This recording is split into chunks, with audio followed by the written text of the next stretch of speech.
Hi, my name is Jonathan Hicks, and this evening I'm joined by Steve. Mark. And we just finished playing The Great Wall, which, as you can see here on the table, has an actual wall. It's the Great Wall of China, and we're sort of gradually building it up through the game. So at the start of the game, these pieces are not here, and you just have a few barricades to try and stop them. But you kind of build up the various wall sections here.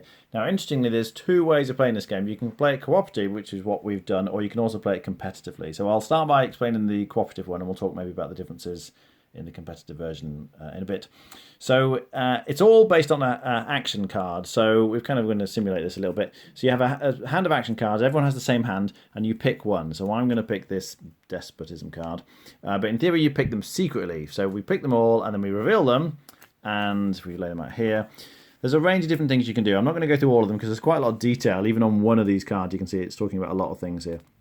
But just to give you an example, we would choose the order to resolve them in. So maybe we decide for whatever reason to resolve them in this order, which means Mark's card would happen first, and it's work harder. So he gets to move, which is like worker placement, his clerks, which are these, everyone has these sort of worker placement guys. So Mark could play all of his workers. So Mark's workers, I'm not sure how many he's got, 5 or 6 or so, and he's going to be putting them on the various worker placement spots around the board. So as Steve's filling them up.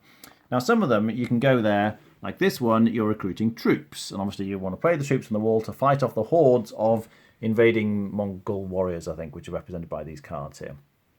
So the green spots are straightforward. However, the red spots, like these spots here, they won't activate until they're full. So you can put your different workers here, but you're kind of hoping that other people are going to put them there as well. Now, in the cooperative game, you obviously discuss and say, oh, yes, I'll go here if you go there. In the competitive game, you're not doing that. You're just sort of hoping that other people will also want the stuff and go there. So what do you get for the different spaces?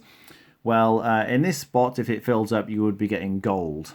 This spot gives you stone, and this spot gives you wood, which are the three kind of main resources in the game you can see. And there's also this important resource, chi, which is used for a variety of things, and that's what the other space is for. It gets you the chi. Now, one of the things you can do when you go there is put one of your troops on here, which increases income in future rounds, and that's quite important. So to start with, you sort of put him here by spending 2 gold, and then it means in the future, when you're getting chi, you're getting 1 extra chi. You can upgrade him by spending 3 gold later, and then you're getting 2 extra chi. So you can see these guys here are adding to the income. So trying to upgrade your engine, if you like, at the same time there is quite important. In terms of the number of people, obviously, if you put 2 people here, it means you're going to get 2 of whatever the resources, in this case, would be gold, plus 1 for my bonus guy here. So those are getting the resources, and then the things you do with them are, if you go on this spot here, you would be buying troops. You can see it costs 2 stone and a wood for a spearman. And everyone's got their own troops, so these were my spearmen here. And I've got some archers and cavalry. And when you recruit them, you put them straight onto one of these cards here. So we're trying to effectively cover up all the spots. So this marksman card, Steve whacked this massive, great big turtle thing on the card. And that covers up 4 spots. And when you do that, you get the stuff. So this is honor, which in the competitive game is effectively victory points and most points wins. But in the cooperative game, you're using honor to negate bad effects, which we'll talk about. And he would also get some stone. And then other people, as they recruit them, can place them on. You can get the chi and the gold. And when you've covered up all the spaces on the card is defeated and it goes away. In the competitive game, you're getting points, that symbol down there, for defeating the cards. In the co-op game, again, you're negating bad effects. You can also add archers onto the walls here, and the archers will shoot. So they don't actually stand on the cards and get the stuff, but they fill up the spaces to potentially defeat the cards. Other things you can do then is go here to build the wall sections. They require quite a lot of resources. So to build the next wall section on here, you'd have to spend 10 resources. Interestingly, when you get resources, you can also put resources into here.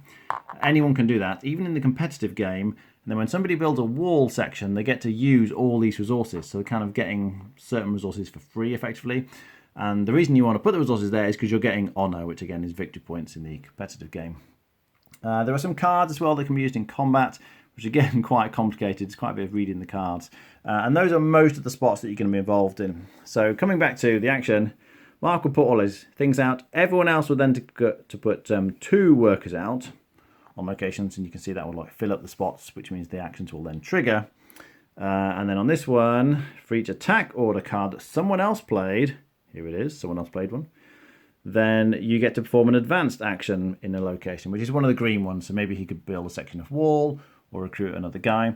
So in the competitive game, you're trying to sort of guess what other people will play, because a lot of the cards benefit from other cards that people have played.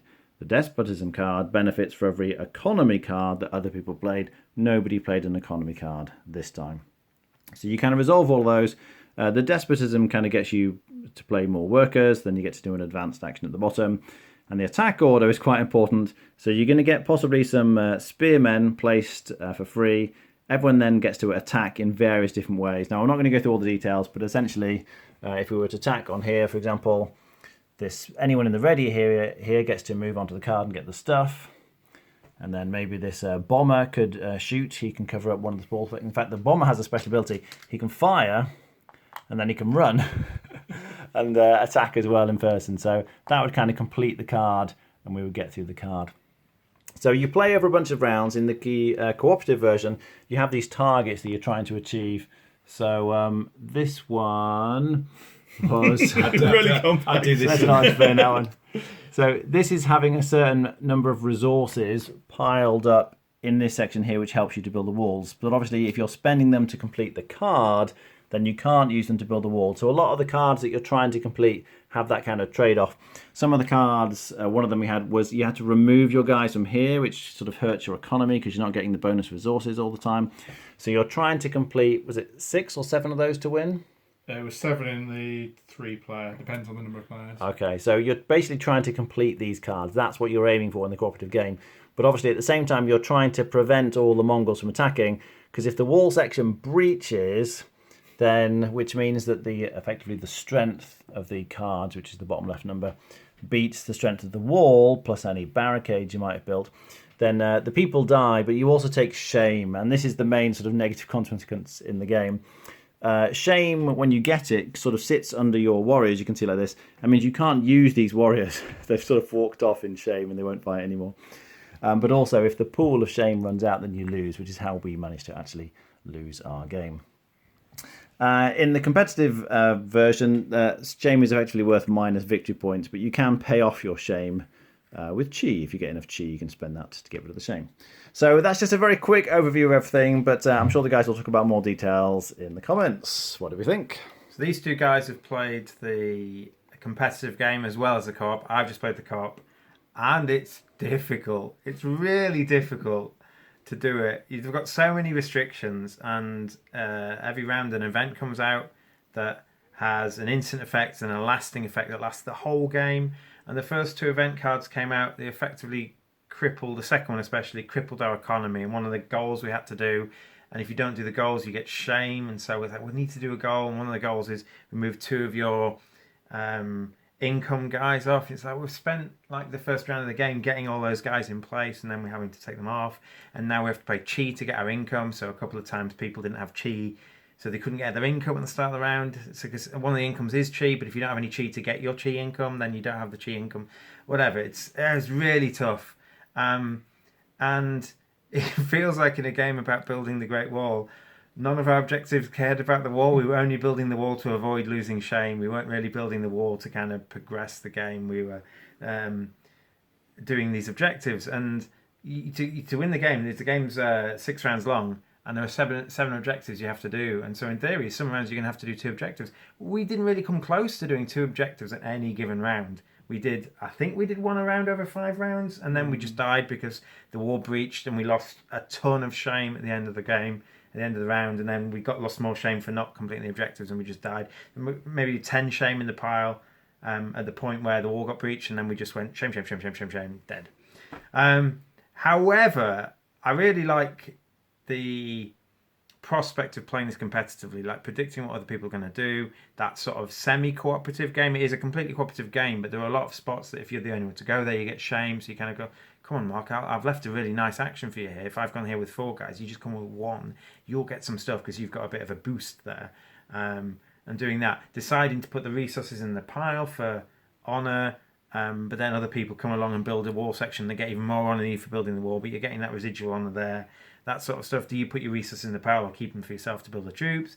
Do you go and stand on the thing so that you don't lose honour if there's a breach? Do you put your single spearman on a thing to get honor? If that card's defeated, you don't get the card. You can use the card to hide shame. There's a lot going on here. It is a long teach and a long play for the co-op, and the co-op is really, really difficult. Okay, Mark? Yeah, I agree. There's a lot going on here by any even Euro game stretch or Simmerish game. There is a lot to teach. The rulebook is, I'm going to say, terrible. It was one of the worst rulebooks I had to read in quite a long time. It taught things back to front, so it gave you the turn summary as one of the last things it taught you, which was just did not help. It works quite well. It's a balance. The fact both between competitive and cooperative, neither game feels like an afterthought. It doesn't. I'm assuming the competitive came second, but it's not so much. So the cooperative came second, but I don't think it's so bad that it feels like they just added that as a Kickstarter as an additional thing. The card play is quite nice with trying to guess what the people are doing, the competitive, and how it works with many guys around. I like the fact that places don't activate unless they're full. It's something different. Thematically, tying it to Eurogame is very good. You get very few games that are like as thematic and also Eurogame at the same time. There are a few, but this ties it very well. But there's so much going on at times. I think the most obvious bit is with these advisors, is that there's 4, you can buy them from the bottom, and it's like, I don't know what, I mean, they're the opposite side of the board for me, but half the time I just can't deal with what their special rules might be and their bonuses might do. I just don't have, there's too many other things going on for that to be an additional set of rules that I need to read through. I do enjoy it, but there's a lot, a very lot to do, and the teach is not fun. Even with the fact that Steve had pre-heard the rules, to re-go through it again still took a while just to keep things fresh in everybody's mind. Yeah. Rating? I give it 7.5 at the moment. Steve? I've only played the co-op, and Mark's right, there's way too much going on. There were so many turns where you're like, oh no, I can't do this because I haven't got that for that. Oh, are you going to do this? I'm going to do this. What order do you do things in? So I think for co-op it's very good, and I think there's a lot of people going to like it. For me, it was just too much going on. I haven't played the competitive side, so I'll give the competitive side a go. But for me, I think the co-op's just too busy. So I'm not going to play the co-op again, even though I can see it's good. I don't really have a rating because I haven't played the whole game yet. Okay.